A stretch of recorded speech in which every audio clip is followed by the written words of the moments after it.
Bismillahirrahmanirrahim. Alhamdulillah. Wassalatu wassalamu ala Rasulillah Muhammad ibn Abdullah wa ala alihi wa sahbihi wa wala. Thumma amma ba'du. Hadirin hadirat, dengan taufik Allah, pada pagi hari ini kita dapat hadir di majlis ilmu bagi membaca firman Allah suratul An'am ayat 15 ya. Okey, kita baca dahulu ayatnya. A'udzu billahi minasy syaithanir rajim. Qul inni akhafu in 'asaitu rabbi 'adzaba yaumin 'adzim.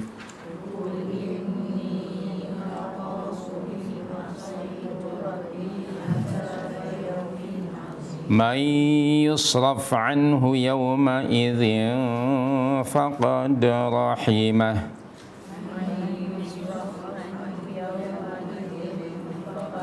wa dzalikal fawzul mubin. Wa in yamsaska Allahu bidurrin fala kashifa lahu illa hu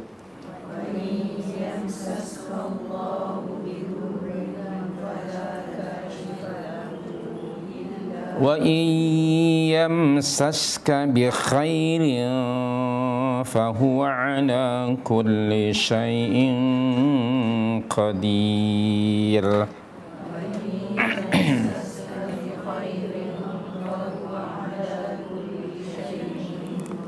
Wa huwal qahiru fawqa ibadihi wa huwal hakimul khabir.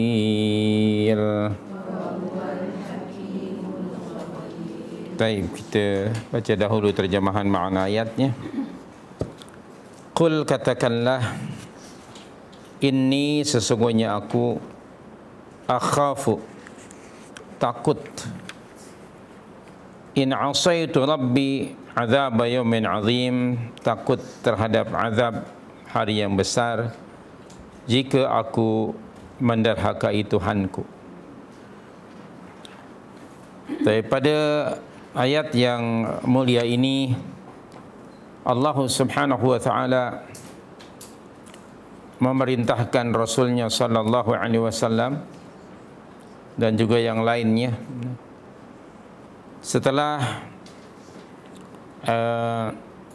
tertegak bukti-bukti atau dalil-dalil yang menunjukkan bahawa hak uluhiyah itu hanyalah bagi Allah Subhanahu wa taala, hak ibadah itu hanyalah bagi Allah Subhanahu wa taala, iaitu dalil-dalilnya disebut misalnya mulai pada ayat 12, 13 dan 14.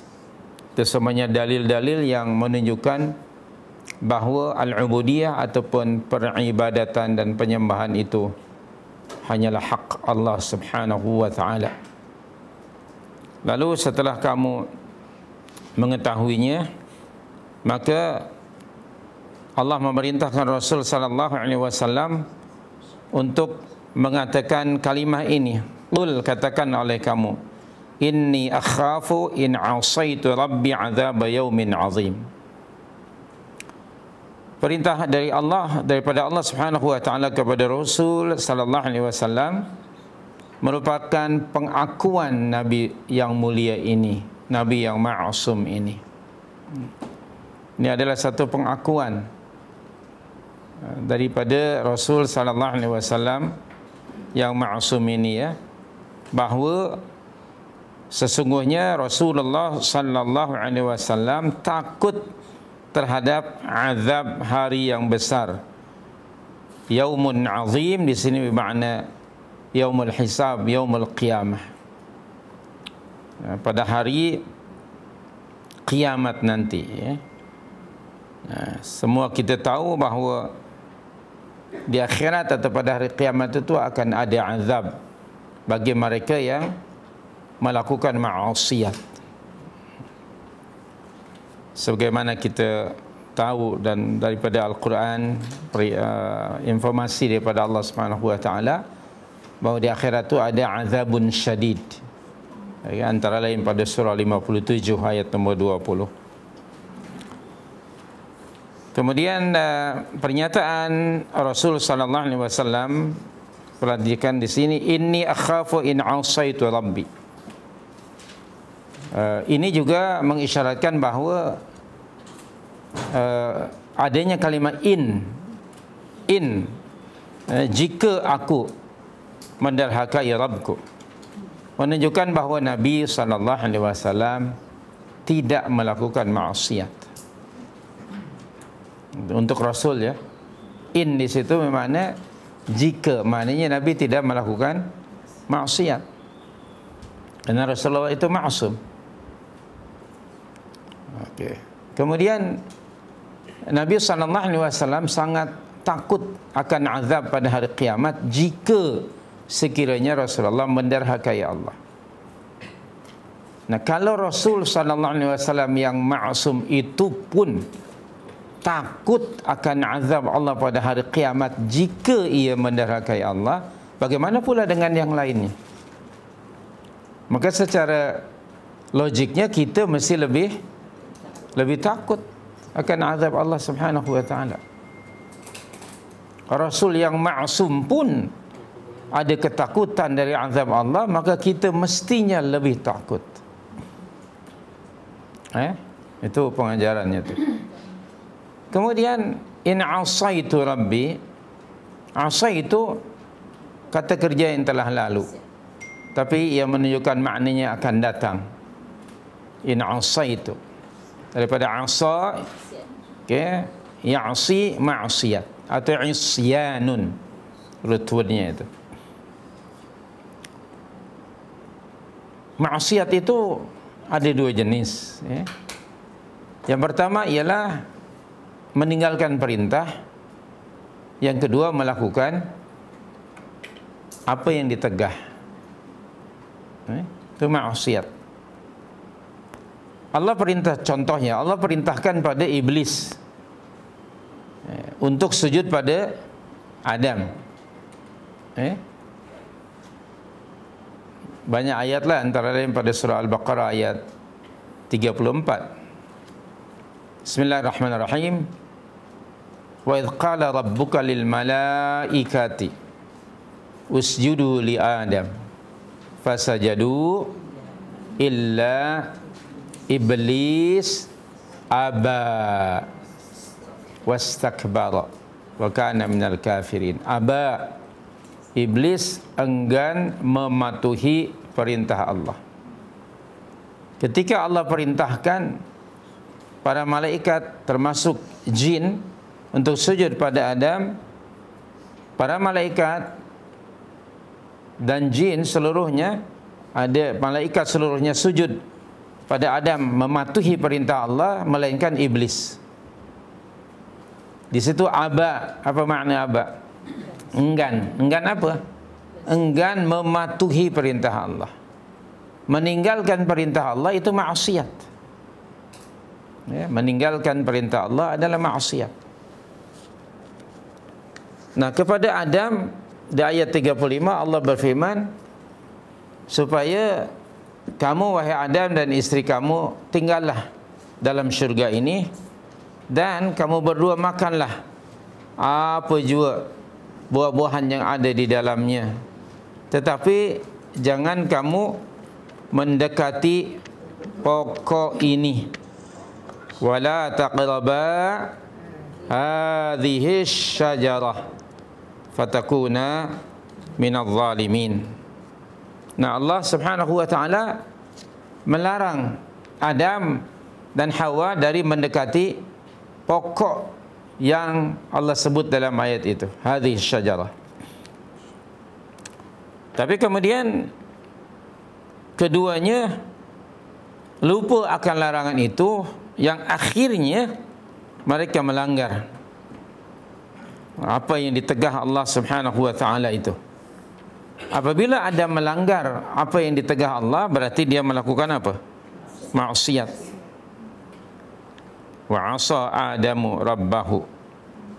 Maka Adam pun akhirnya dia 'asa rabbahu, yakni dia menderhakai rabbahu, yakni Allah Subhanahu wa taala, ketika Allah melarang keduanya mendekati pokok itu. Dalam surah Taha ayat 121, Allah berfirman merujuk pada Adam, peristiwa apa yang dilakukan oleh Adam, hampir hujung ayat itu, wa 'asa Adamu rabbahu faghawa. Nah, itu ayatnya. Wa 'asa rabbahu, dan dengan itu derhakalah Adam kepada Rabbnya, faghawa, lalu tersalah jalan.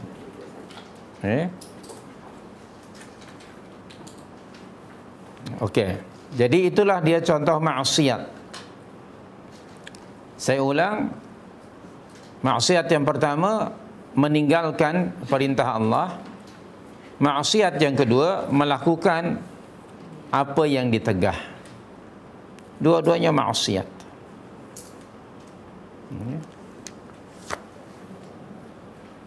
Nah, Nabi kita sallallahu alaihi wasallam menyatakan bahawa Rasulullah sangat takut akan azab pada hari kiamat jika Rasulullah menderhakai Allah. Okey, balik lagi tadi pada surah 6 ya, ayat 15. Kemudian ayat ini, qul inni akhafu in 'asaitu rabbi 'adzab yaumin 'azim, mengisyaratkan pada kita bahawa maksiat itu membawa kepada apa? Berlakunya azab. Jadi maksiat itu apabila dilakukan oleh seseorang, sama ada meninggalkan apa yang diperintah atau melakukan apa yang ditegah, dia akan berakibat mendapat apa? Azab. Akan berakibat mendapatkan azab pada hari kiamat. Wal-'iyadzu billah.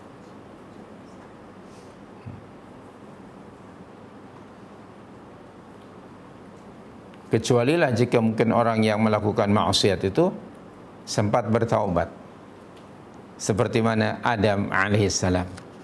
Tadi pada surah Taha di ayat 122, "Tsumajtabahu rabbuhu fataba alaihi."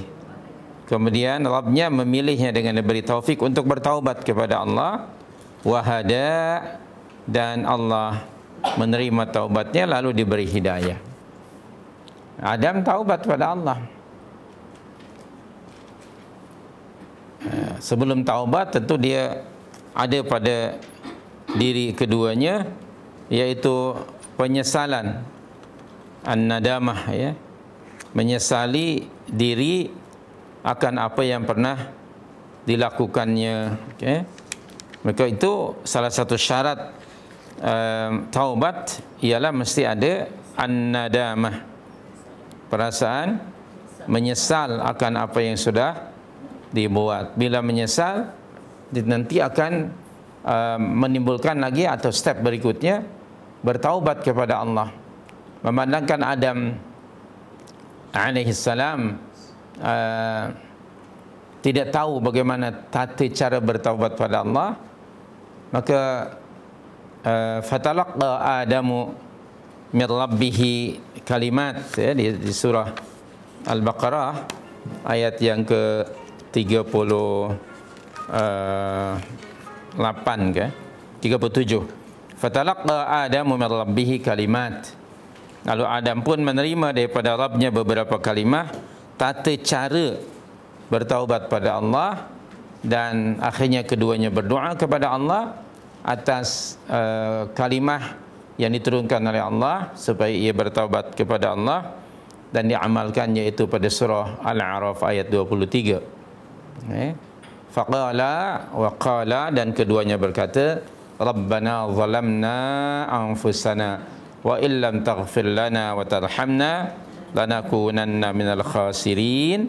Maka tadi di Al-Baqarah 37, fataba alaihi. Lalu Allah pun menerima taubat keduanya, yakni taubat Adam alaihissalam, seperti mana tadi pun pada surah Taha 122, fataba alaihi, bertaubat kepada Allah. Bagaimana dengan iblis? Adakah dia bertaubat? Tidak. Kita tak pernah dengar iblis bertaubat, menyesali diri dan bertaubat. Bahkan dia berterusan dalam maksiat kepada Allah Subhanahu wa taala. Perhatikan dari maksiat yang dilakukan oleh kedua makhluk ini, yaitu Adam alaihissalam dan iblis. Dosa meninggalkan perintah, sebagian ulama mengatakan dosa meninggalkan perintah lebih berat dari melanggar apa yang ditegah. Adam melanggar apa yang ditegah, itu maksiatnya kan, dan dia menyesali diri lalu bertaubat. Sementara iblis apa maksiatnya? Meninggalkan perintah, dan itu lebih berat. Dia tidak mengakui kesalahannya. Bila tidak mengakui, macam mana nak timbul perasaan an-nadamah tadi, penyesalan diri? Macam mana nak bertaubat? Maka itu dia dilaknat Allah hingga yaumul qiyamah, berterusan hari-hari. So oleh itu kita balik tadi pada surah 6 ayat yang ke 15, bahawa maksiat akan menjemput kemurkaan Allah Subhanahu wa taala, atau akan berakibat mendapat azab pada hari kiamat, yang pastinya jika sekiranya ia tidak sempat bertaubat kepada Allah Subhanahu wa taala. Adapun jika dia bertaubat kepada Allah, maka Allah menerima taubatnya dengan taubatan nasuha tentu. So ayat 15 kesimpulannya, ini Rasulullah sallallahu alaihi wasallam takut akan azab Allah jika ia bermaksiat, maka kita mestinya lebih takut. Kerana bagi mereka yang melakukan maksiat, Allah sediakan azab bagi mereka di akhirat. Dan azabnya apa? Tentu azab neraka Jahannam. Wal'iyadhu billah. Dalam surah Al-Mulk antara lainnya, yang saya ingat pada surah 67 tu, ayat yang ke berapa? Mula ayat ke-6 lah. Innal ladzina kafaru, di situ. Wal ladzina kafaru, ayatnya tu. Walil ladzina kafaru azabu jahannam. Walil ladzina kafaru bi rabbihim azabu jahannam wa bi'sal masir. Itu ayat yang ke-6. Surah Al-Mulk ayat yang ke-6. Dan bagi orang yang ingkar terhadap Tuhan mereka, terhadap Rabb mereka, azab neraka Jahannam, dan itulah seburuk-buruk tempat kembali. Wal-'iyadzu billah. Idza ulqu fiha, apabila mereka dicampakkan ke dalamnya, na'udzubillah min dzalik, dihumbankan, dicampakkan ke dalam neraka Jahannam, sami'u laha syahiqa, mereka mendengar suara jeritannya yang menggerunkan, nafas yang apa istilahnya, kuat sekali.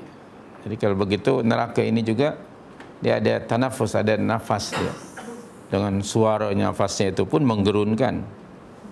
Wahya tafur, dan neraka itu sedang menggelegak dengan suara gelegaknya itu yang sangat menakutkan. Takadu tamayyazu minal ghaidh, hampir-hampir ia meledak kerana marah. Jadi neraka Jahannam juga makhluk Allah, dia pun punya perasaan marah, seperti mana langit dan bumi marah, dan makhluk-makhluk yang lain marah apabila ada manusia yang derhaka kepada Allah Subhanahu wa taala. Makhluk yang lain pun juga marah. Cuma kita tidak tahulah bagaimana cara mereka memarahi manusia. Takadu tamayyazu minal ghaidh kullama ulqiya fiha faujun setiap kali dicampakkan ke dalamnya sekumpulan besar daripada orang kafir, sa'alahum khazanatuha, bertanyalah penjaga neraka itu kepada mereka, alam ya'tikum nadhir, apakah belum pernah datang kepada kamu orang yang memberi peringatan semasa kamu di dunia dahulu? yakni seorang rasul lah memberi peringatan akan adanya hari pembalasan, hari kiamat. Qalu, mereka menjawab, bala, benar, qad ja'ana nadhir, sesungguhnya telah datang kepada kami pemberi peringatan, yakni seorang rasul, akan adanya hari kiamat. Tetapi sikap kami masa di dunia dahulu, fakadzabna, kami sentiasa mendustakan berita yang disampaikan rasul-rasul itu tentang adanya hari kiamat. Kami tolak, kami dustakan, kami ingkari. Begitulah para kufar sejak dari dahulu lagi. Tapi mereka nanti di akhirat akan bercakap benar. Wa qulna, bahkan kami katakan kepada seorang nazir itu yang mengingatkan kami akan adanya hari kiamat ini, kami katakan padanya, ma nazzalallahu min syai' in antum illa fi dhalalin kabir. Allah tidak menurunkan sesuatu apapun kepada kamu, wahai orang yang mengaku dirinya sebagai pemberi peringatan tadi, sebagai rasul. Kamu ini sebenarnya dalam kesesatan yang besar. Demikian sikap mereka, sentiasa mengingkari berita gaib yang disampaikan Rasul, antara lain ya akan adanya hari kiamat. Begitulah ramai di kalangan manusia yang mereka juga lupa akan hari kiamat. Ramai mereka lupa akan adanya hari pembalasan. Sekiranya mereka ingat, tentu saja mereka akan berhenti dari kejahatan ataupun maksiat mereka itu. So ketika manusia lupa akan adanya hari kiamat, maka akhirnya mereka bergelimang, na'udzubillah, dengan dosa-dosa dan maksiat. Sebegitu kata mereka tadi. Bahkan menuduh seorang para rasul itu, rasul yang memberingatkan, sebagai orang-orang yang berada dalam kesesatan yang nyata. Tuduhan itu sehinggalah hari ini. Orang yang merampaikan berita-berita gaib, khasnya firman Allah dan sabda Nabi, selalu diingkari. Itu bukan benda yang baru. Bahkan di zaman kita yang mengingkarinya bukan hanya orang kafir, tapi ada di kalangan orang yang mendakwa dirinya muslim. Akhirnya mereka akan menyesal nanti. Wa qalu law kunna nasma'u aw na'qilu ma kunna fi ashabis sa'ir. Dan mereka membuat pengakuan sekarang sebagai penyesalannya, sekiranya dahulu masa kami di dunia, Rasul itu memberi peringatan pada kami tentang akan adanya hari kiamat ini, kami pada masa itu sekiranya mendengar atau berfikir akan peringatan itu, mendengar, memikirkan, mempelajari, memahami, pasti kami tidak termasuk dalam kalangan penghuni neraka yang marak menjulang. Tapi penyesalan itu tak ada maknanya. Fa'tarafu bi dzambihim fasuhqan li ashabis sa'ir. Maka mereka mengakui dosa-dosa mereka, tetapi rahmat Allah tetap jauh dari penghuni neraka yang marak menjulang itu. Itu akibat daripada maksiat. Na'udzubillah minhu, daripadanya. Kita berdoa kepada Allah, wa karrih ilainal kufra wal fusuqa wal isyan, dan letakkanlah dalam hati kami ya Allah kebencian terhadap kekufuran, kefasikan dan kemaksiatan. Waj'alna minar rasyidin. Selalu kita berdoa dengan doa itu yang kita ambil dari surah 49 ayat nombor 7. Okey. Kemudian ayat 16. Man yusraf anhu yawma idzin faqad rahimah. Sesiapa yang dijauhkan azab daripadanya pada hari itu, maka sesungguhnya Allah telah memberi rahmat kepadanya. Subhanallah. Kalau tidak kerana rahmat Allah Subhanahu wa taala, maka tidak ada seorang pun yang akan selamat. Falaula fadlullahi wa rahmatuhu alaikum lakuntum minal khasirin. Walaula fadlullahi alaikum wa rahmatuhu lakuntum minal khasirin. Kalau tidak kerana karunia Allah dan rahmatnya ke atas kamu, niscaya kamu termasuk golongan orang-orang yang merugi. Jadi sesiapa yang dijauhkan dari azabnya pada hari itu, sesiapa yang melakukan maksiat lalu dijauhkan azab daripadanya pada hari itu oleh Allah, itulah orang yang telah dirahmati Allah. Siapa mereka? Orang-orang yang telah melakukan maksiat lalu mereka bertaubat kepada Allah. Sebenarnya taubat kepada Allah juga merupakan rahmat daripada Allah Subhanahu wa taala. Orang yang termasuk orang yang dirahmati Allah semasa hidupnya ialah orang yang melakukan maksiat lalu insaf, sedar, menyesali diri dan bertaubat kepada Allah. Itu merupakan rahmat daripada Allah Subhanahu wa taala. Dan kita amat sangat memerlukan rahmat Allah. Sebab kadang-kadang maksiat itu sangat atraktif, menarik perhatian. Maksiat itu didampakkan begitu menarik sekali dan mudah melakukan maksiat ini. Tidak perlu ada plan A, plan B. Okey, mudah saja. Kadang-kadang tanpa plan pun dia jadi. Sementara nak buat kebaikan itu sangat berat. Sangat berat nak buat baik itu. Tapi nak buat kejahatan, maksiat sangat mudah. Maka memandangkan maksiat itu begitu atraktif, mereka atau orang-orang yang dijaga, dipelihara Allah dari melakukan maksiat, itulah orang-orang yang dirahmati Allah Subhanahu wa taala.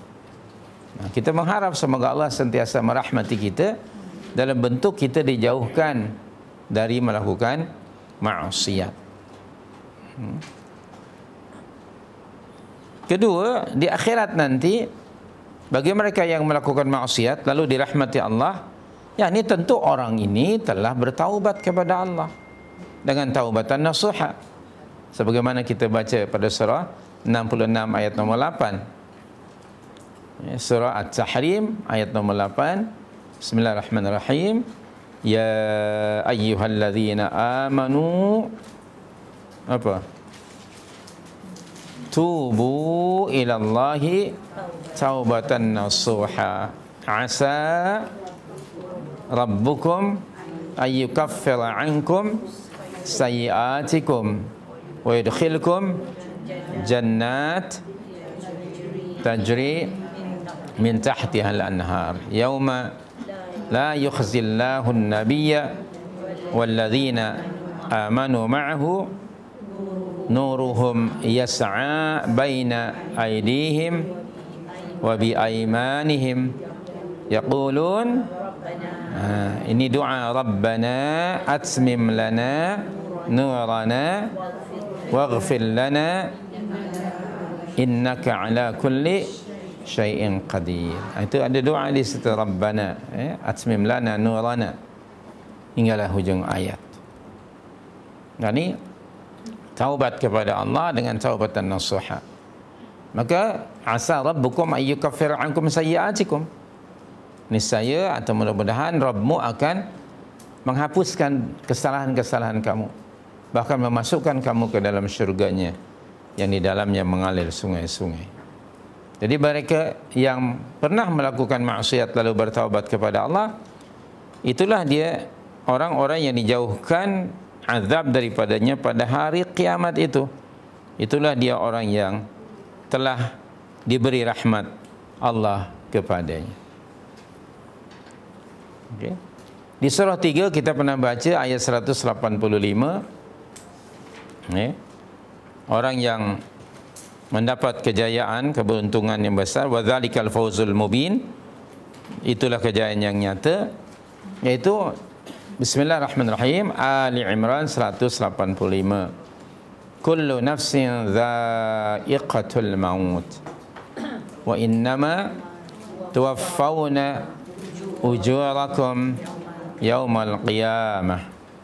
Berikutnya, ini ayatnya. Faman zuhziha 'anil nari wa udkhilal jannata faqad faz wa mal hayatud dunya illa mata'ul ghurur.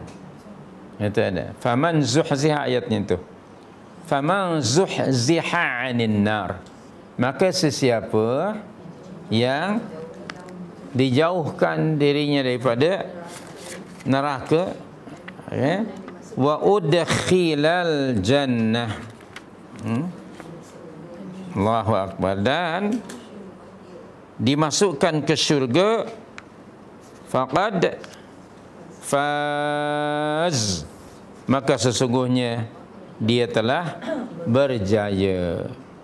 Jadi di surah 6 ayat 16 ini, hujung ayat 16, wa dzalikal fawzul mubin. Ma huwa, apa dia al-fawzul mubin itu? Dijauhkan dari azab dan dimasukkan ke dalam syurga. That is al-fawzul mubin. Itulah dia kejayaan yang nyata, keberuntungan yang besar. So, sesiapa yang dijauhkan azab daripadanya pada hari kiamat, maka sesungguhnya Allah telah memberi rahmat kepadanya. Semoga kita termasuk salah seorang di antara orang-orang yang dirahmati Allah pada hari kiamat, yaitu orang-orang yang dijauhkan azab daripadanya. Amin, ya. Dari surah 3 tadi ayat 185 kita berdoa, Allahumma zahzihna 'anin nar wa adkhilnal jannah. Itu kalau nak berdoa, ya, diambil dari surah 3 185 tadi. Coba ikuti, Allahumma zahzihna 'anin nar wa adkhilnal jannah. Nah itu, ya Allah, jauhkanlah kami dari neraka dan masukkanlah kami ke dalam syurga. Atau di hujung ayat, di ayat tadi ada kalimah faqad faza, maka sungguh ia telah berjaya, beruntung. Dan di surah 6 ni ayat 15, hujung ayat, wa dzalikal fawzul mubin. Boleh juga kita berdoa dengan doanya Allahumma ja'alna, silakan, Allahumma ja'alna minal faizin. Itu dari kalimah faqad fazati. Allahumma ja'alna, ya Allah, jadikanlah kami minal faizin, termasuk golongan orang-orang yang berjaya atau mendapat keberuntungan. Nah, itu doanya. Jadi konsep kejayaan dalam agama kita ialah an-najatu minan nar wa dukhulul jannah. Itulah konsep kejayaan, konsep keberuntungan. An-najatu minal azab, selamat daripada azab, wa dukhulul jannah, dan masuk syurga. Nah, itu yang kita kejar sebagai seorang mukmin. Kita ingin mendapatkan kejayaan di akhirat, sebab kejayaan di dunia ini sifatnya, ia bersifat kebendaan. Kejayaan di dunia ini sifatnya kebendaan. Entah pangkat, nama ke, successful itu kan, kebendaan saja. Dan kedua, kejayaan di dunia ini dikongsi oleh semua orang, termasuk orang-orang kafir, orang atheist sekalipun. Mereka berjaya in terms of material life lah, okay? Dikongsi. Kemudian berikutnya, yang ketiga, sifatnya kejayaan di dunia ini sementara, temporary saja, bukan abadi. Sama ada orang yang berjaya itu dia sendiri meninggalkan kejayaannya, meninggal dunia, maka kejayaan yang pernah dikecapinya ataupun dipegang, dimilikinya, sudah tidak lagi milik dia sepenuhnya kerana dia sudah meninggal dunia. Atau kejayaan itu sudah apa? Berkurang dan hilang. Maka kita bolehlah kalau jumpa orang macam ini mantan orang yang berjaya. Boleh dia kemantanan itu ada. Mantan orang berjaya. Sementara aja. Nah, kita ingin sebagai mukmin mengejar kejayaan yang abadi, yang kekal. Itu tadi. An-najatu minal azab wa dukhulul jannah. Mendapat maghfirah daripada Allah dan keridhaannya. Sebagaimana tadi kita baca surah 57 ayat 20. Di akhirat itu kan ada dua. Sama ada azabun syadidun, kita berlindung kepada Allah daripada azab yang pedih itu, azab yang dahsyat itu. Atau yang kedua, wa maghfiratum minallahi wa ridwan, yaitu mendapat keampunan daripada Allah dan keridhaannya. Sesiapa yang mendapat keampunan daripada Allah dan keridhaannya, faqad rahimah, maka sungguh ia telah dirahmati oleh Allah. Dan rahmat Allah yang paling kekal dan abadi dan tidak dikongsi oleh orang lain, sifatnya kekal pula, disediakan hanya untuk orang-orang yang mukminin, ialah apa yang Allah simpan di akhirat itu. Kama qala Rasul sallallahu alaihi wasallam, seperti mana Rasulullah sabdakan, lebih kurang mafhumnya, Allah menciptakan rahmat dari 100. Di dunia ini yang Allah turunkan dikongsi oleh seluruh makhluk hanya 1. Yang 99 Allah simpan di akhirat. Diperuntukkan oleh Allah bagi mereka yang mukmin, yang muttaqun, orang-orang yang bertakwa kepada Allah Subhanahu wa taala. Ini sebahnya terlalu besar, 99 dibandingkan dengan 1. Yang 99 itu tidak dikongsi oleh semua orang, khas hanya bagi mereka yang mukmin saja. Kemudian sifatnya kekal abadi. Maka kejayaan di sana kalau dalam konteks kebendaan, di sana pun ada. Hanya kama qala ta'ala, Rasulullah menyatakan, meriwayatkan daripada Rabbuhu, lebih kurang mengatakan Allah, kata Nabi Allah berfirman, laqad a'dadtu li'ibadi, sungguh aku telah sediakan bagi hamba-hambaku, tentu hamba yang bertakwa lah, di dalam syurga itu, ma la 'ainun ra'at wa la udhunun sami'at wa la khatara 'ala qalbi bashar, atau kama qala Rasulullah SAW.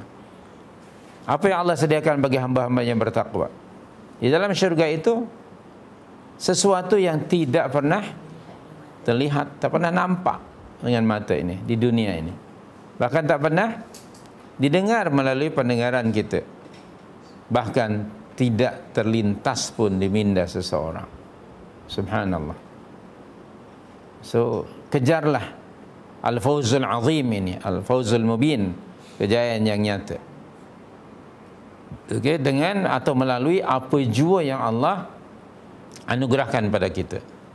Wabtaghi fi ma atakallahu ad-daral akhirah. Selalu kita baca ya, surah 28:77. Carilah oleh kamu kebahagiaan kehidupan yang abadi kekal, yaitu kehidupan di akhirat, melalui apa jua nikmat karunia yang Allah anugerahkan ke atas kamu. Jadi nikmat karunia dan kebaikan yang Allah anugerahkan pada kita ini, jadikan sebagai alat bagi meraih rahmat yang dijanjikan oleh Allah tadi kepada orang-orang mukminin. Okay? Hidup, kesehatan, ilmu, harta, pangkat, everything gunakan bagi meraih itu. Kejayaan yang sebenarnya di akhirat nanti, mendapat rahmat Allah dan dimasukkan ke dalam syurga dengan rahmatnya. Wa ammal, dalam surah 3:107, wa ammal ladzina biyaddat wujuhuhum fa fi rahmatillah hum fiha khalidun. Ali Imran 107. Wa ammal ladzina biyaddat wujuhuhum fa fi rahmatillah. Adapun orang-orang yang wajah mereka putih berseri, itu merujuk kepada al-muttaqun. Kalau menurut Abdullah bin Abbas, merujuk kepada Ahlus Sunnah wal Jamaah, orang-orang yang mengikuti panduan ilahi yaitu dalam Al-Quran dan melaksanakannya mengikut petunjuk Nabi sallallahu alaihi wasallam. Itu orang-orang yang ibyaddat wujuhuhum. Itu bahasa kinayah. Okey. Bukan realitinya, ba'da kinayah. Orang-orang yang wajah mereka putih berseri menggambarkan gembira mereka. Fa fi rahmatillah, orang-orang yang mukminun, yang muttaqun, yang salihun, mereka akan berada di mana? Dalam rahmat Allah. Wadas min rahmat Allah pada ayat itu? Syurga. Subhanallah. Allahumma arhamna ya arhamar rahimin. Allahumma ja'alna minal ladzina biyaddat wujuhuhum. Ya Allah, jadikanlah kami termasuk orang-orang yang wajahnya putih berseri nanti pada hari kiamat nanti. Allahumma adkhilnal jannata birahmatika ya arhamar rahimin. Ya Allah, masukkanlah kami ke dalam syurga dengan rahmat-Mu, wahai Tuhan yang Maha pengasih dari sekalian yang pengasih. Baik. Itulah dia al-fawzul azim. Jadi bezakan konsep kejayaan, keberuntungan yang difahami oleh manusia dengan apa yang dikehendaki oleh Allah Subhanahu wa taala. Untuk mencapai al-fawzul mubin, al-fawzul azim, ya syaratnya Allah sudah tentukan. Bagi mereka yang beriman dan mengerjakan amal saleh, sentiasa tunduk patuh kepada Allah, menjauhkan diri daripada maksiat. Okay? Jadi itu syaratnya, iman dan amal saleh. Banyak ayat-ayat seperti ini. Pada surah 16 ayat 97 Allah ada berfirman, okay, apa dia? Man ya'mal salihan, wa man ya'mal salihan min dzakarin aw untha wa huwa mu'min falanuhyiyannahu hayatan thayyibah wa lanajziyannahum ajrahum bi ahsani ma kanu ya'malu. Okey. Sesiapa yang mengerjakan amal saleh, yakni ketaatan kepada Allah dan jauh dari menderhakinya, itu yang mana amal saleh. Apa yang diperintah dilakukan, apa yang ditegah ditinggalkan, dijauhi. Sama ada dia lelaki ataupun wanita, lelaki atau perempuan. Syaratnya yang pertama, wa huwa mu'min. Itu syarat pertama. Sedangkan dia seorang mukmin, orang yang mengerjakan amal saleh itu baik lelaki atau perempuan, dia seorang yang beriman kepada Allah, imanan shadiqa. Itu syarat yang pertama. Okey. Maknanya amalan-amalan baik yang dikerjakan, dilakukan oleh orang kafir tidak diterima oleh Allah kerana ketiadaan iman.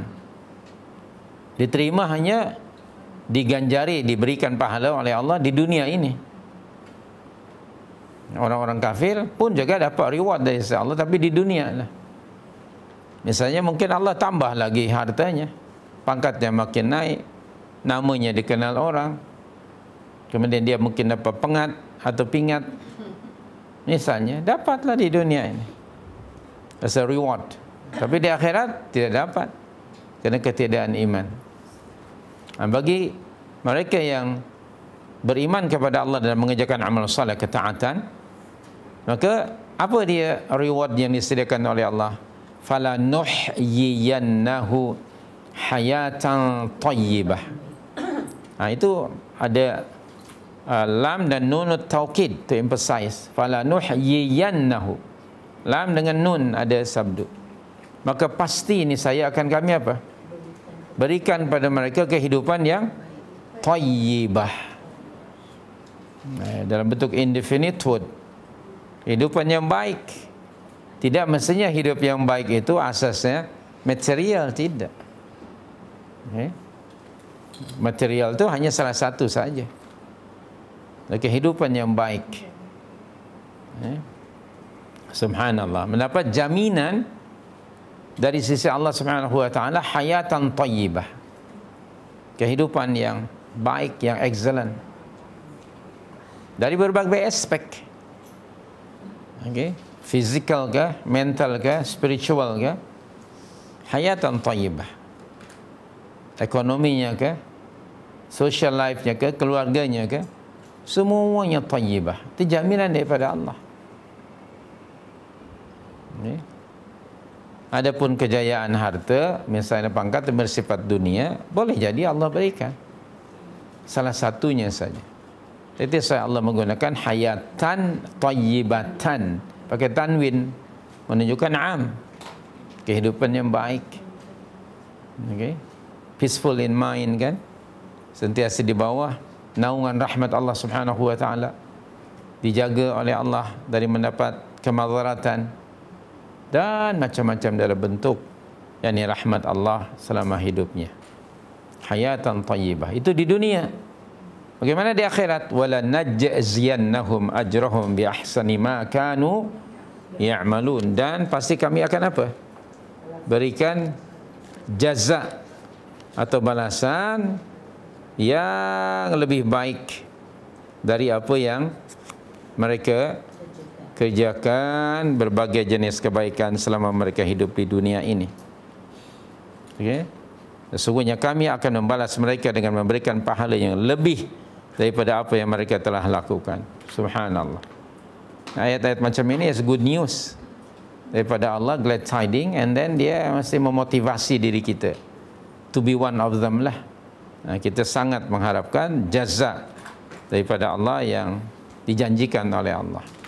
Itu iman dan amal saleh. Itulah nanti akan didapati oleh orang-orang yang memenuhi syarat tadi, dan itulah orang yang telah dirahmati Allah. Ya? Allah telah memberi rahmat padanya. Okey. Jadi surah 16 ini ya. Yang pertama kita memahami bahawa di akhirat akan ada azab. Yang kedua, orang yang dijauhkan dirinya daripada azab adalah orang yang telah dirahmati Allah Subhanahu wa taala. Ketiganya, konsep keberuntungan yang nyata, keberuntungan yang besar ialah selamat dari azab dan dimasukkan oleh Allah ke dalam syurga. Itulah dia kesimpulan dari ayat 16. Okey. Ayat yang ke-17. Sebelum itu ada apa-apa soalan dari kedua ayat tadi, 15-16?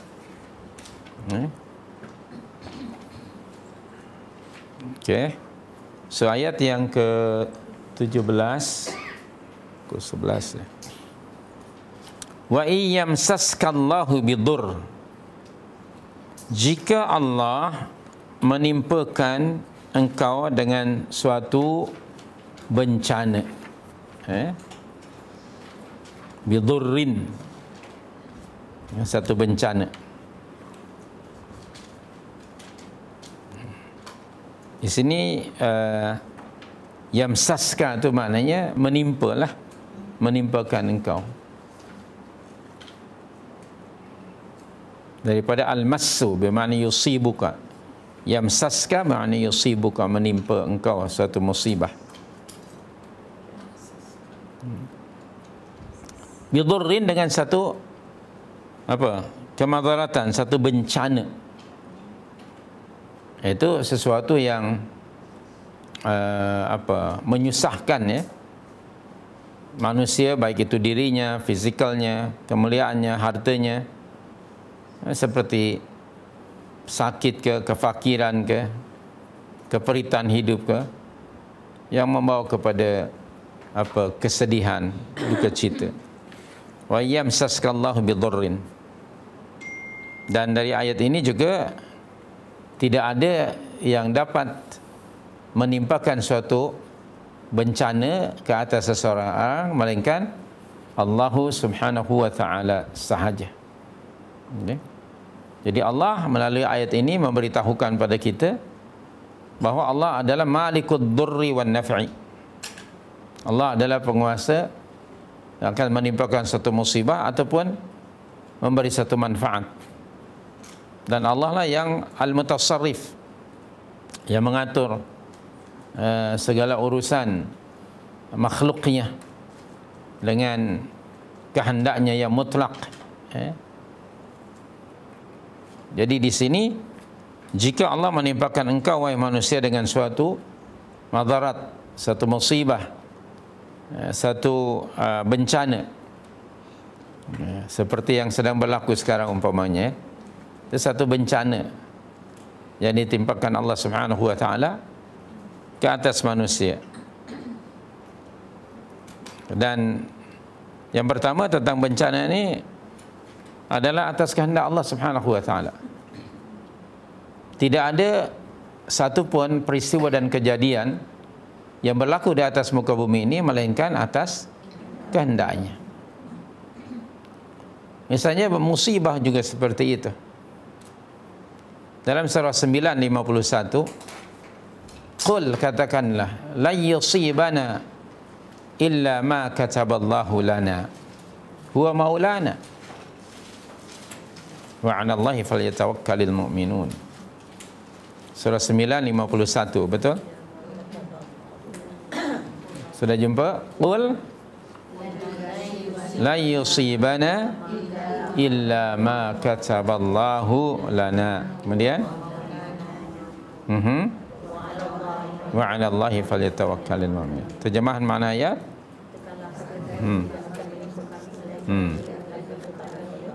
Begitu.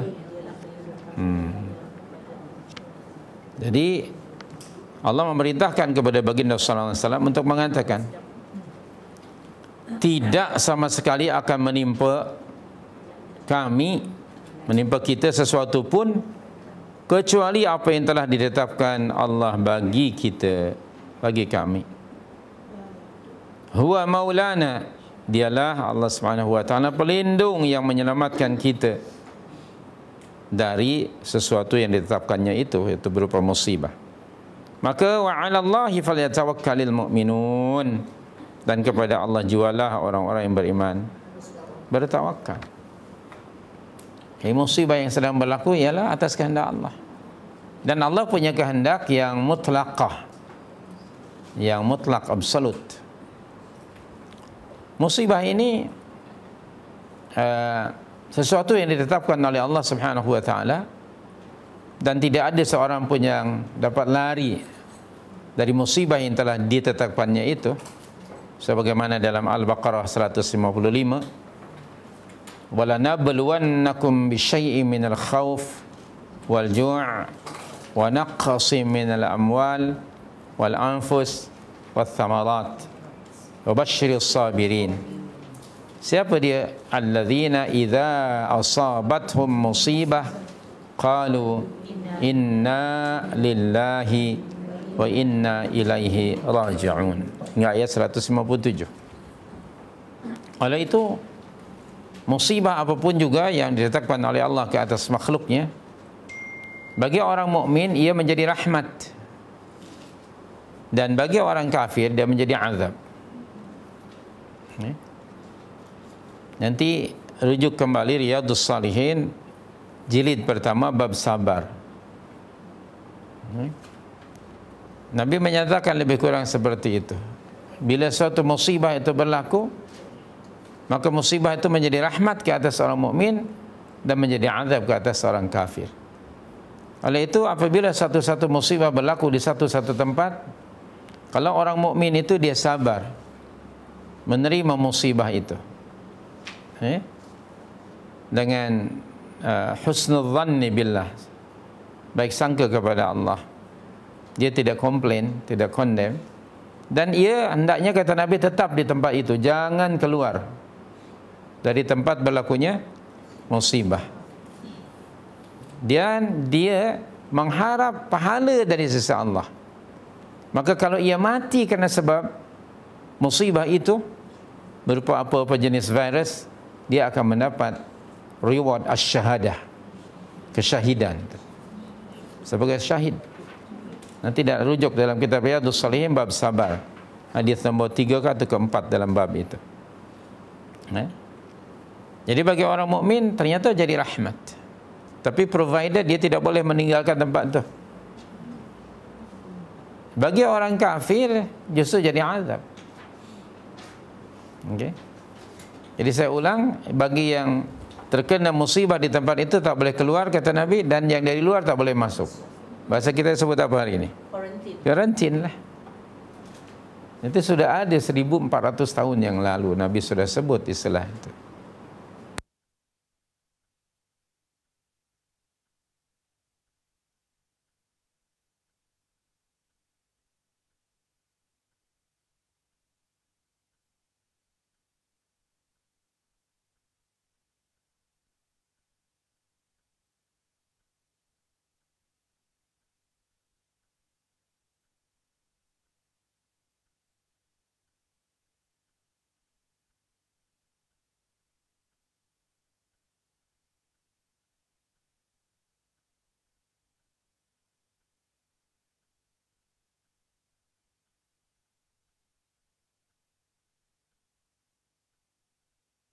Jalanan ataupun sebaliknya, mereka balik lagi ke Madinah. Tentu ada dua pandangan. Ada yang mengatakan teruskan saja. Kalau Allah tidak menghendaki kita akan kena musibah itu, walaupun kita pergi ke tempat itu, tak akan berlaku, kata mereka. Serahkan saja, tawakal pada Allah, kata mereka. Yang lain kata, kita jangan pergi. Sebab kalau kita pergi ke sana, tentulah kita akan terkena musibah itu. Akhirnya mereka pun, dua pandangan tadi, mendapati atau menyampaikannya dan bertanya kepada Umar bin Khattab radhiyallahu anhu. Maka pandangan Umar ialah, lebih baik kita balik ke Madinah, jangan masuk. Okey. Tapi untuk lebih menguatkan pandangannya, dia kata, beliau bertanya, mana Abdurrahman bin Auf radhiyallahu anhu. Lalu the next day dia datang, Abdurrahman bin Auf, dan ditanya, kata Abdurrahman bin Auf, saya telah mendengar Rasulullah sallallahu alaihi wasallam bersabda, lebih kurang bila berlaku satu-satu musibah, ta'un, virus apa saja, maka yang di dalam hendaknya tetap dia jangan keluar, dan dari luar jangan masuk. Apa kata Umar? Alhamdulillah. Jadi pandangan beliau itu selari dengan hadis yang disampaikan oleh Abdurrahman bin Auf radhiyallahu anhu. Dan akhirnya balik. Jadi tawakal itu kita memahami hukum sebab dan akibat. Apa kata Umar? Betul aku lari dari takdir Allah dan mengambil takdir yang lain. Itu kata-kata Umar. Sebab ada orang mengatakan, kenapa anda mesti lari daripada takdir Allah? Kalau Allah menghendaki, anda walaupun masuk ke tempat itu, anda tidak akan kena. Kenapa mesti lari dari takdir Allah? Jawaban Umar, aku lari dari satu takdir Allah dan mengambil takdir yang lain. Begitu. Baru lepas itu bertawakal kepada Allah. Bukan tawakal itu berfikiran pasif, seperti pandangan tadi yang pertama. Jangan takut, virus itu kan makhluk Allah juga. Kenapa kita mesti takut pada virus? Takut kepada Allah. Isunya bukan takut, kita mengambil hukum sebab dan akibat. Karena itu boleh dielakkan. Sehingga Umar radhiyallahu anhu membuat satu perumpamaan lah kepada mereka, kepada sahabat-sahabat. Kalau kamu berjalan, lalu di satu jalan itu kamu akan mendapati ada dua jalan, dua cabang lah. Ya, kalau sebelah kanan itu dia bagi tahu tanahnya subur, banyak perkara rumputan. Kamu bawa kambing-kambing kamu. Kalau ambil jalan yang kiri itu kering kontang, tak ada rumput yang tumbuh di situ. Kamu akan pilih mana? Kata mereka, tentulah yang tanahnya subur, masuk sebelah kanan. Itu namanya takdir Allah. Kalau kamu ke situ, maka kambing-kambing kamu akan hidup memakan rumput yang subur. Kalau kamu memilih jalan yang ke kiri, maka menurut takdir Allah, kambing kamu tidak akan dapat makan dan mungkin mati. Itu maknanya takdir yang boleh difikirkan. Jadi jangan mengatakan jangan takut kepada virus. Isunya bukan takut kepada virus. Dia makhluk Allah. Kalau memang atas takdir Allah, masuk saja ke zoo negara yang ada singa. buka situ masuk ke dalam. Ikut takdir Allah lah. Kalau Allah mentakdirkan aku selamat, tak akan dibaham. Okey. Menurut sunnatullah begitu. Jadi kalau masuk kandang kambing mengembik, masuk kandang lembu mengaum ke apa? Masuk kandang singa kena ngap. Pasti kena bakar. Sunnatullahnya seperti itu. Jadi fahami malah hukum sebab dan akibat. Okay. Rasulullah SAW ketika hendak berperang, satu, Nabi bermusyawarat dengan para sahabatnya atas perintah Allah. Kedua, setelah bermusyawarat ada strategi peperangan, Nabi berperang bawa senjata, bahkan memakai baju taklud senjata lah. Padahal itu seorang Rasul. Itu mengambil hukum sebab dan akibat. Kalau dia kata tawakal sajalah, aku ni Rasulullah, aku ni taklud senjata, maka kenalah Nabi. Itu mengajarkan kepada kita tawakal itu seperti itu. Fa idza azamta fatawakkal 'ala Allah.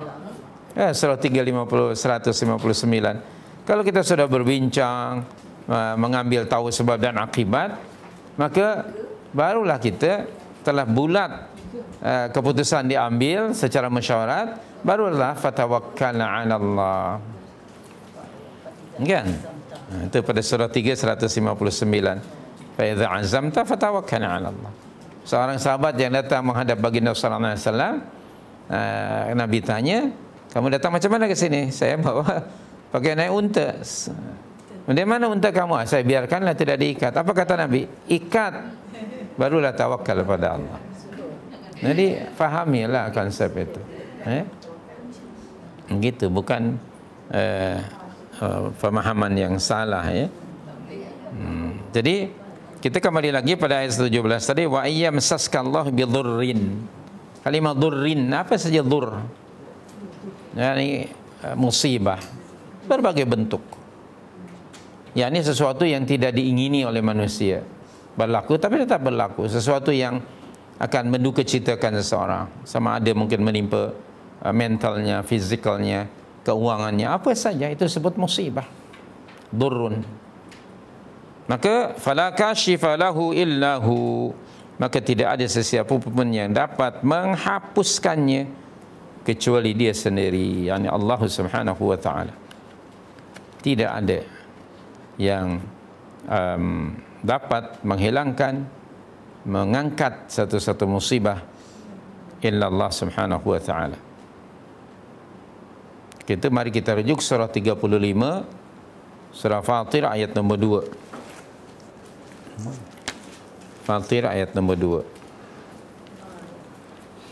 Okey, bismillahirrahmanirrahim. Ma yaftahillahu lin-nasi min rahmah fala mumsika laha. Tidak ada sesuatu pun yang dapat menahan apa jua jenis rahmat yang dibukakan oleh Allah kepada manusia. Wa ma yumsik fala mursila lahu min ba'dih. Dan apa jua yang ditahan oleh Allah, maka tidak ada satu pun yang dapat melepaskannya selepas itu. Wa huwal azizul hakim. Dalam kitab sahih Rasulullah sallallahu alaihi wasallam ada bersabda, dan doa ini selalu kita baca, Allahumma la mani'a lima a'taita wa la mu'tiya lima mana'ta wa la yanfa'u dzal jaddi minkal jadd. Itu dia. La mani'a lima a'tait. Tidak ada siapa pun yang dapat mencegah apa yang Allah berikan, dan tidak ada sesiapa yang dapat memberi sesuatu kepada orang lain jika Allah tidak menghendakinya. Jadi Allah punya kuasa yang mutlaqah. Oleh itu apabila apa-apa durrun berlaku pada kita, kembalilah kepada Allah. Dalam suratul Anbiya ayat 83, kita ambil contoh ini, merujuk pada Nabi Allah yang mulia Ayyub alaihissalam. Surah Al-Anbiya ayat 83, 21-83. Bismillahirrahmanirrahim. Wa ayyuba idh nada rabbahu anni massaniyad durru wa anta arhamur rahimin. Dan ingatlah peristiwa Nabi Ayub ketika dia berdoa kepada Rabbnya dengan doanya, anni massaniyad durru wa anta arhamur rahimin. Sesungguhnya aku ditimpa dengan satu dur. Okey, penyakit di sini yang dialaminya lah. Sedang engkaulah yang maha pengasih daripada segala lain yang mengasihani. Jadi kalau apa-apa madarat menimpa kita, mohonlah kepada Allah agar Allah mengangkat madarat itu, menghilangkannya. Tidak ada yang dapat menghapuskannya melainkan Allah Subhanahu wa taala. Nah, jadi dengan penuh tadarru', humbleness ya, dengan penuh khusyuk kepada Allah, lalu kita mengakui kesalahan-kesalahan kita. Sebab kadang-kadang musibah ini selain sebagai ujian atau tarbiyah bagi orang mukmin lah, kadang-kadang dia menjadi satu teguran bagi Allah. Mungkin ada hubung kait dengan dosa-dosa kita. Misalnya yang saya ingat antara lain dalam surah Ar-Rum ayat 41, surah 30 ayat 41. Allah ada berfirman di situ, "Zaharal fasadu fil barri wal bahri bima kasabat aydin nas liyudhiqahum ba'dal ladzi 'amilu la'allahum yarji'un." Telah timbul berbagai kerosakan dan bencana di darat dan di laut. Hasil apa nih? Hasil perbuatan tangan-tangan manusia. Ada hubung kait dengan tangan manusia, ulah tangan manusia. Ini kerana ada hikmahnya ya. Allah hendak membiarkan mereka merasai sebahagian daripada balasan perbuatan-perbuatan buruk yang mereka telah lakukan. Jadi jelas ada kalanya durrun, musibah itu ada hubung kait dengan apa? Dosa, dengan maksiat. Liyudhiqahum ba'dal ladzi ma 'amilu. Allah telah menciptakan bumi, daratan, lautan itu begitu cantik, kemas, elok, memberi manfaat pada manusia. Tetapi apabila manusia tama', serakah dan rakus, dia akan merosak. Dia selfish. Dia tidak akan fikirkan orang lain. Kadang-kadang dalam keadaan musibah sedang menimpa kita sekarang, sudah 400 lebih kan, masih ada yang tak puas hati, aku tak dapat jawatan itu dan ini. Kan aneh ini. Astaghfirullahaladzim min kulli dzamb. Masih memikirkan perut sendiri. Selfish. Di mana letak iman? Di mana letak ra'fah dan rahmah sebagai seorang yang mengaku diri sebagai muslim? Astaghfirullahaladzim min kulli dzamb. Kita nak cari masker pun susah. Habis semua orang beli. Ini masih memperebutkan itu. Do they think mereka takkan mati? Na'udzubillah min dzalik. Aneh bin pelik. Tidak pernah berubah perangai itu. Na'udzubillah min dzalik. Kembalilah kepada Allah. Nanti kena sebab perangai beberapa orang, semua akan kena. Dalam surah 8 ayat 25 kan pernah kita baca, wattaqu fitnatan la tusibanna alladhina zalamu minkum khassah wa'lamu innallaha syadidul iqab. Okey, itu ayatnya.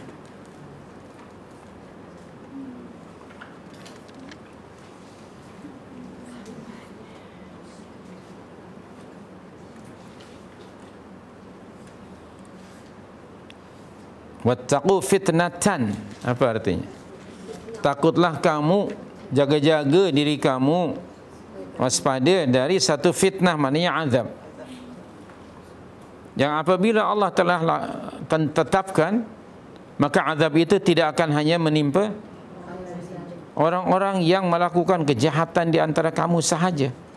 Maknanya apa? Semuanya kena. Okey. Orang yang bukan hanya yang saleh, yang asi yang melakukan maksiat, orang yang saleh pun kena. Bukan hanya orang yang salah, orang saleh pun kena. Dalam keadaan macam ini, subhanallah, hendaknya hidup kita ini dihubung kaitkanlah dengan hari akhirat. Jangan hanya memikirkan di sini saja. Tapi itulah, bila tidak ataupun lupa akan akhirat, akibatnya orang akan serakah, bergelimang dengan dosa dan kesalahan. Dia tidak memikirkan orang lain. Kerana mereka, kata Allah dalam surah 74 ayat 53, kalla bal la yakhafuna al-akhirah.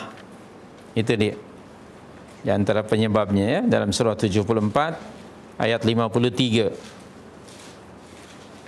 Apa bunyi ayat? Bal la yakhafuna al-akhirah. Itu saja sebabnya. Kena sebab apa? Mereka tidak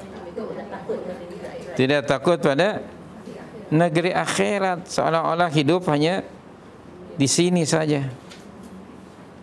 Okey. Lupa pada hari akhirat, percayalah orang akan melakukan maksiat dalam berbagai bentuk, sama ada sedar atau tidak. Hawa nafsu akan diperturutkan, akan selfish. Dia tak akan peduli dengan penderitaan orang lain. Na'udzubillah, hati menjadi keras, mati, tak ada ra'fah, belas kasih, tak ada timbang rasa pada orang lain. Penyebabnya tadi antaranya la yakhafuna al-akhirah.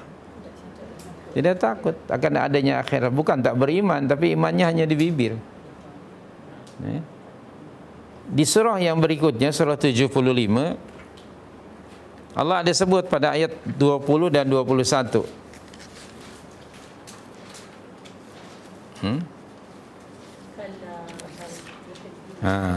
Kalla bal tuhibbuna al-ajilah wa tadharuna al-akhirah. Okey? Tidak sekali-kali, jangan sekali-kali, bahkan kamu apa?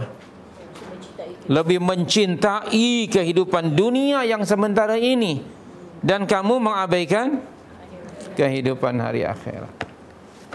Memang dunia ini sangat, tadi disebut gurur. Dia atraktif. Pangkat, harta, nama, oh itu semuanya sangat atraktif. Akibatnya lupa akan akhirat. Lupa kalau kedudukan dan jawatan itu amanah, yang akan diminta pertanggungjawaban nanti di akhirat. Jadi kedudukan jawatan itu bukan syaraf, bukan kemuliaan, tapi amanah yang patut dan wajib dipikul. Nanti akan diminta pertanggungjawaban oleh Allah pada setiap orang yang diberi jawatan itu. Kalau ingat akhirat, akankah berebut-rebut? Tidak. Bahkan barangkali ditawarkan pun dia akan tolak. Kenapa? Tanggungjawabnya nanti berat di hadapan Allah. Ketika itu dia seorang yang akan mempertanggungjawabkan. Mana setia usaha? Mana pembantu? Tak ada. Na'udzubillah min dzalik. Okay. Abu Bakar As-Siddiq ditawari, pada semulanya beliau dia menolak kerana bimbangkan tanggungjawab. Nanti anda rujuk kitab Riyadhus Shalihin volume pertama, bab-bab akhir tu tentang kekuasaan. Antaranya hadisnya, jangan beri kuasa pada orang yang meminta, sebab dia akan apa? Misuse untuk kepentingan diri. Rujuk ya, kitab Riyadhus Shalihin volume pertama, hampir hujung-hujung babnya tu, tentang bab kuasa, tanggungjawab itu. Kepada Abu Dzar Al-Ghifari Nabi berpesan, jangan minta jawatan, kerana itu akan menjadi beban bagi kamu di akhirat. Kamu itu lemah. Nah, kalau ada iman tak akan berebut. Nah, ketiadaan iman itulah lupa ke akhirat, orang berebut-rebut. Okey. So boleh jadi jawatan itu menjadi musibah kepada seseorang jika ia menyalahgunakan. Jadi apa-apa juga durrun berlaku, maka mohonlah kepada Allah. Allah itu an-nafi'ud darru kan? Salah satu di antara nama-nama Allah dan sifatnya an-nafi'ud darru. An-nafi' yang berkuasa memberi manfaat, ad-darru yang yakni apa? Memberi ataupun mengenakan suatu madarat, dan tidak ada yang dapat menghapuskan madarat itu melainkan Allah. Dan balik lagi pada ayat 17, wa iyamsaska bi khair, dan jika ia melimpahkan engkau dengan kebaikan, sebagaimana durrin menggunakan tanwin indefinite word, di sini pun juga begitu, bi khairin, fa huwa ala kulli syai'in qadir, maka dia adalah maha berkuasa atas setiap sesuatu. Jadi subhanallah, everything datang dari sisi Allah subhanahu wa ta'ala. Maka kalau kita mendapat kebaikan, jangan sombong, jangan tepuk dada, jangan meniru karakter Qarun. Pada surah 28 ayat 78, dia kata kejayaan ini kerana sebab usaha aku, kepandaian aku, ilmu yang ada pada aku. Jangan menabik dada. Itu semuanya datang dari sisi Allah subhanahu wa ta'ala. Jangan lupa bahawa dia mampu bekerja pun datang dari sisi Allah. Itu rahmat. Ya. La samahallah, mudah-mudahan tidak berlaku pada kita. Kadang-kadang orang sehat, dia ada tenaga, ada energi. Atas kehendak Allah berlaku sesuatu, katalah stroke. Entah ke mana tenaganya yang selama ini kuat. Nak angkat tangan sendiri pun tidak mampu. Astaghfirullah. Kalau Allah menghendaki, boleh tarik anytime. Dan untuk mengembalikannya very costly. Sometimes balik, sometimes mungkin tidak. Maka jangan sekali-kali mendabik dada. Apapun kebaikan yang ada pada sisi kita, selalu kita baca surah 16:53, faminallah. 16:53. Wa ma bikum min ni'matin faminallah. Jangan lupa itu. Jangan mendabik dada. Semuanya kembalikan pada Allah subhanahu wa ta'ala. Apa jua nikmat, apa-apa nikmat yang ada pada kamu, maka ia adalah daripada Allah. Itu ada tenaga, ilmu, itu rahmat daripada Allah. Dulu kita tak tahu apa-apa masa kita lahir. Allah anugerahkan ilmu. Dengan ilmu itu menjadi sebab kita mendapat rezeki daripada Allah. Jangan mendabik dada, jangan mengatakan I am the best accountant. Tak, on earth I am the best, itu the best. La. Jangan macam Qarun. Semuanya kembalikan kepada Allah subhanahu wa ta'ala. Konsep inna lillahi wa inna ilaihi raji'un itu harus ada dalam minda kita, supaya kita tidak mendabik dada, tidak sombong. Everything di bawah kuasa Allah. Dia yang memberi dan dia yang mengambil. Kalau Allah hendak memberi sesuatu pada hambanya, tidak ada satu pun yang dapat menghalanginya. Bila Allah nak mengambil sesuatu dari hambanya, tidak ada satu pun yang dapat mencegahnya.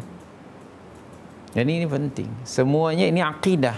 Kembalikan kepada Allah. Madarat yang berlaku sekarang ini datang dari sisi Allah. Tidak ada yang dapat hilangkannya melainkan Allah. Maka kita ada usaha memahami sunnatullah dalam hidup ini, berusaha kan memahami sunnatullah.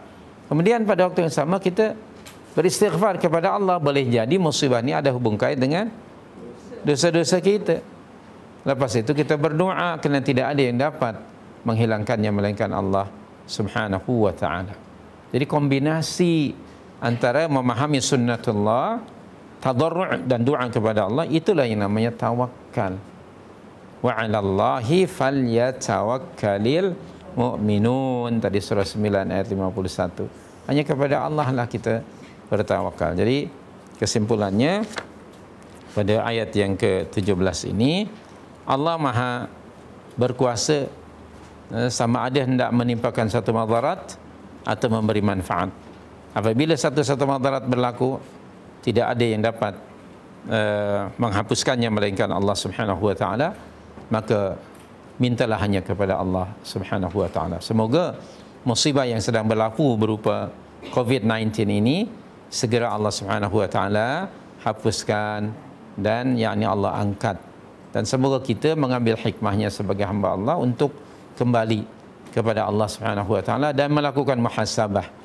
Kerana ini tidak terlepas dari kesalahan-kesalahan kita, dan mari kita saling mengingatkan, menasihati satu dengan yang lainnya. Jangan sombong akan amalan-amalan soleh kita, jangan juga look down upon others. Sebaliknya kita mesti saling menasihati antara satu dengan yang lain supaya semua umat kembali kepada Allah, jauhkan diri daripada maksiat. Kerana apapun juga jenis maksiat, dia akan menjadi sebab turunnya azab Allah. Banyakkan istighfar. Janji Allah dalam surah 9 ayat surah 8 33, bukan surah 9, surah 8 33, yaitu apabila kita sering beristighfar, maka musibah itu yakni sama ada tidak turun atau sebaliknya akan dihapuskan oleh Allah Subhanahu wa taala. Surah 8 ayat 33, wa ma kana Allahu liyu'adzibahum wa anta fihim, dan wa ma kana Allahu mu'adzibahum wa hum yastaghfirun. Okey, dan Allah tidak akan menyiksa mereka selagi mana mereka sentiasa beristighfar. Terima kasih. Allahumma ighfir lana warḍa 'anna ya karim. Semoga Allah mengampuni dosa-dosa kita, okey, dan kesalahan kita. Amin ya rabbal alamin. Subhanakallahumma bihamdika asyhadu an la ilaha illa anta astaghfiruka wa atubu ilaika. Wa sallallahu wasallam ala nabiyyina Muhammad wa ala alihi wa sahbihi ajma'in wa akhiru da'wana alhamdulillahi rabbil alamin.